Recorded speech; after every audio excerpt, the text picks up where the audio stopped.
주님께서 여러분과 함께 루카가 전한 거룩한 복음입니다. 그 무렵 예수님께서는 나인이라는 고을에 가셨다. 제자들과 많은 군중도 그분과 함께 갔다. 예수님께서 그 고을 성문에 가까이 이르렀을 때 마침 사람들이 주거니를 메고 나오는데 그는 외아들이고 그 어머니는 과부였다. 고을 사람들이 큰 무리를 지어 그 과부와 함께 가고 있었다. 주님께서는 그 과부를 보시고 가엾은 마음이 드시어 그에게 울지 마라 하고 이르시고는 앞으로 나아가 관에 손을 대시자 메고 가던 이들이 멈추어 섰다. 예수님께서 이르셨다. 젊은이야, 내가 너에게 말한다. 일어나라. 그러자 주거니가 일어나 앉아서 말을 하기 시작하였다. 예수님께서는 그를 그 어머니에게 돌려주셨다. 사람들은 모두 두려움에 사로잡혀 하느님을 찬양하며 우리 가운데 큰 예언자가 나타났다. 또 하느님께서 당신 백성을 찾아오셨다 하고 말하였다. 예수님의 이 이야기가 온 유다와 그 둘레 온 지방에 퍼져나갔다. 주님의 말씀입니다. 오소서 성령님. 주님께서는 그 과부를 보시고 가엾은 마음이 드셨다. 안녕하세요. 오늘 일독서 말씀은 교회 봉사자들이 어떤 마음을 갖고 봉사를 해야 되는지에 대해서 우리에게 알려줍니다. 특히 그 바오로 시대 그리고 또 그 이후의 교부 시대에서 감독이라는 말은 보통 주교님을 상징하고요. 원로들이라는 말은 신부님들을 상징합니다.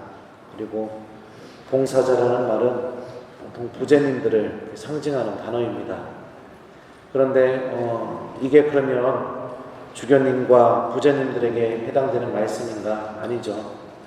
교회 안에서 우리가 어떻게 봉사해야 되는가? 그 문제는 주교님이나 사제들이나 부제들이나 또 일반 평신도들이나 다 같은 원천 안에서 봉사하고 있기 때문에 이건 누구 하나에게만 해당되는 말씀은 아니라고 생각합니다. 여러 가지들을 바오로 사도가 티모테오에게 이야기했지만 중요한 것 중에 하나가 무엇이냐면 신비를 잘 간직하는 사람이 되어야 된다고 오늘 일독서에서 알려줍니다. 그리고 깨끗한 양심으로 믿음의 신비를 간직하는 사람이어야 합니다. 바오로 서간에서 신비라는 단어는 성경 말씀에 쓰여져 있지는 않지만 하느님의 은총을 통해서 하느님 말씀 안에 담겨져 있는 하느님의 새로운 계획과 뜻을 알아듣는 것을 신비라고 합니다. 쓰여진 말씀에만 급급하는 것이 아니라 그 말씀이라는 통로를 통해서 주님께서 나에게 또 우리 공동체에게 또 우리 본당에게 우리 교회에게 주시는 새로운 계획과 뜻이 무엇인지를 잘 간직하는 것, 이게 바오로 사도가 봉사자들이 갖추어야 할 덕목 중에 하나라는 것을 우리에게 알려줍니다. 교회 봉사자들이 갖추어야 할 중요한 기준 중에 하나는 바로 믿음 안에서 하느님의 말씀 안에 담겨져 있는 하느님의 신비가 무엇인지 알아듣고 그 신비를 간직하는 사람이 되어야 된다는 것입니다. 하루하루 우리에게 선포되는 하느님의 말씀과 얼마나 긴밀한 관계를 맺어야만 교회 일을 하느님 뜻에 맞게 봉사할 수 있는지 이 말씀을 통해서 우리는 유추할 수가 있습니다. 너무나 많은 것들을 바라본다면 또 너무나 많은 것들을 의식한다면 우리들은 하느님 말씀 안에 담겨져 있는 이 신비를 읽어낼 여유가 없습니다.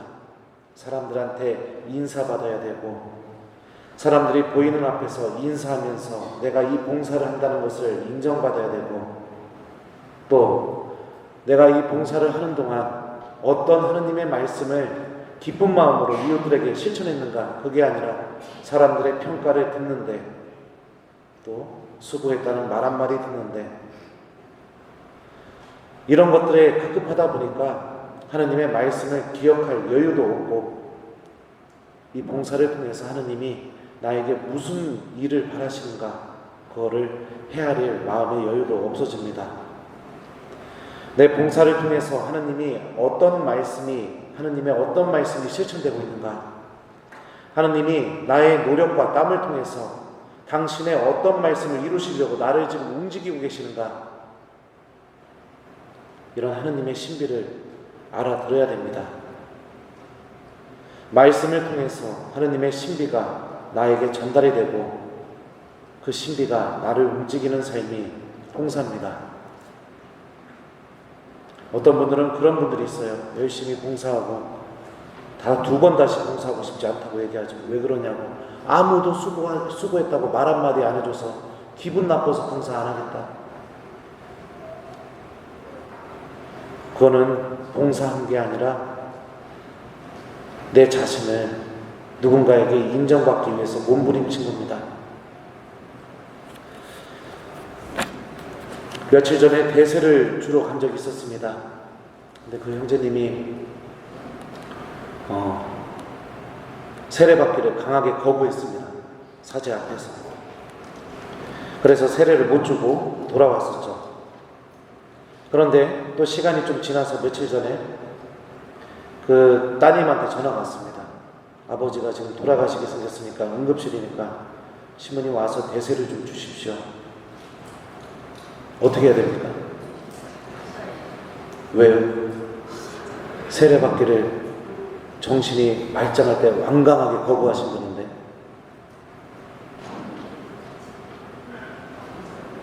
왜 세례를 줘야죠? 성사법적으로는 세례 주면 안 됩니다. 적어도 저는. 왜냐하면 제 앞에서 천주교 신앙을 완전하게 거부하셨으니까. 그걸 고민을 했습니다. 근데 갑자기 성서 말씀이 생각나더라고요. 중풍병자의 비유죠. 사람들이 중풍병자를 들 것에 들어서 예수님 앞에 데려다 놓으니까 그 복음서의 묘사가 그렇습니다. 예수님께서 그들의 믿음을 보시고 중풍병자에게 말씀하셨다.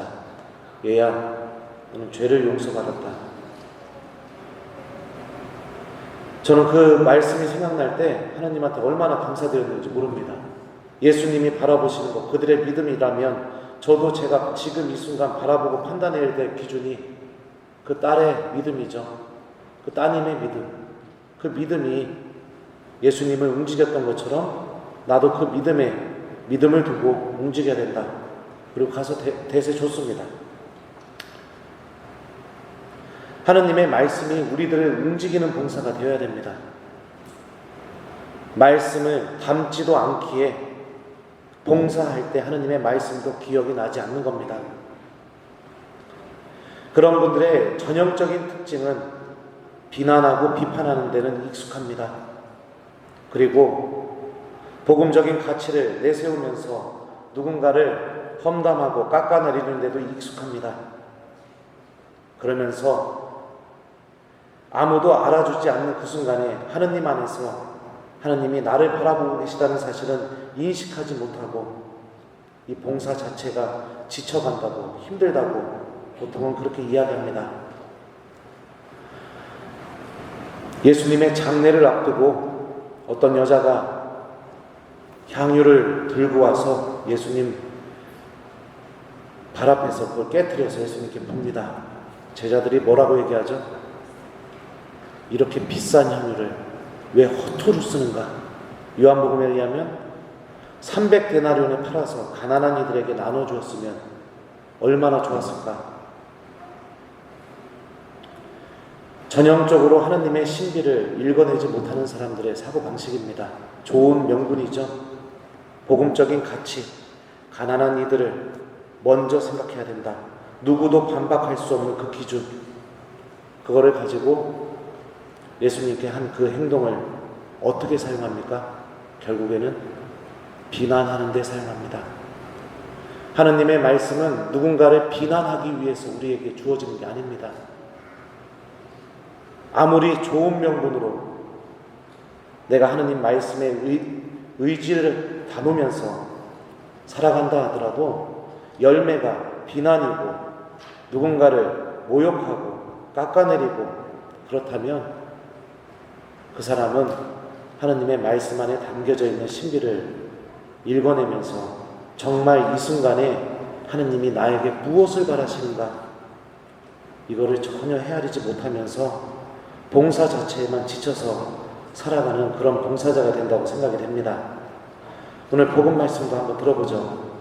주님께서는 그 과부를 보시고 가엾은 마음이 드시어 그에게 울지 마라 하고 이르시고는 앞으로 나아가 관에 손을 대시자 메고 가던 이들이 멈추어 섰다.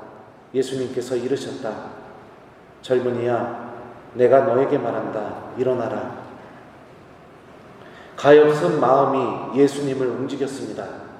이 그리스 말로 가엾은 마음, 이 단어의 뜻은 깊은 연민을 느끼는 것, 깊은 공감을 느끼는 것. 이게 바로 가엾은 마음의 뜻입니다. 우리가 믿고 있는 하느님은 가엾은 마음을 갖고 계신 분이십니다.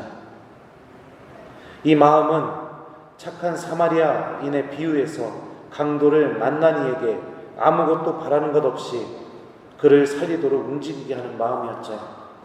그런데 여행을 하던 어떤 사마리아인은 그가 있는 곳에 이르러 그를 보고서는 가엾은 마음이 들었다. 또 이 마음은 아버지의 가산을 등쳐먹은 작은 아들을 품에 안고 용서와 사랑과 자비를 베풀어 주시는 아버지의 마음을 드러내는 마음이었습니다. 그리하여 그는 일어나 아버지께로 갔다. 그가 아직도 멀리 떨어져 있을 때 아버지가 그를 보고 가엾은 마음이 들었다. 그리고 달려가 아들의 목을 껴안고 입을 맞추었다. 교회의 봉사자들은 이 하느님의 가엾은 마음이 드러나도록 봉사하는 사람들이라고 생각합니다. 오늘 일독서의 관점으로 복음 말씀을 바라보면요, 내가 드러나고 내가 주목받고 내가 인정받는 것이 아니라 그 사람을 향한 하느님의 가엾은 마음이 나를 통해서 드러나고 그 하느님의 가엾은 마음이 이루어질 수 있도록 나를 통해서, 나의 봉사를 통해서 이루어지는 것, 이게 오늘 말씀이 우리에게 주는 메시지가 아닐까 생각이 됩니다. 숙제 주겠습니다. 오늘 말씀은 우리가 어떤 마음으로 교회 안에서 봉사해야 되는지에 대해서 알려주고 있습니다. 하느님의 말씀과 깊은 친교를 이뤄서 그 말씀 안에 담겨져 있는 하느님의 계획, 곧 신비를 간직하고 살아가는 봉사자, 또 예수님의 마음, 곧 이 가엾은 마음을 나 또한 간직하고 있으면서 그 하느님의 마음이 나를 움직이게 만드는 그런 봉사자, 그런 봉사자의 삶을 살아달라고 오늘 말씀은 우리에게 메시지를 주고 있습니다. 오늘 하루 마무리하시면서 특별히 내가 교회 안에서 뭔가를 맡고 있는 사람에게만 오늘 해당되는 게 아닙니다.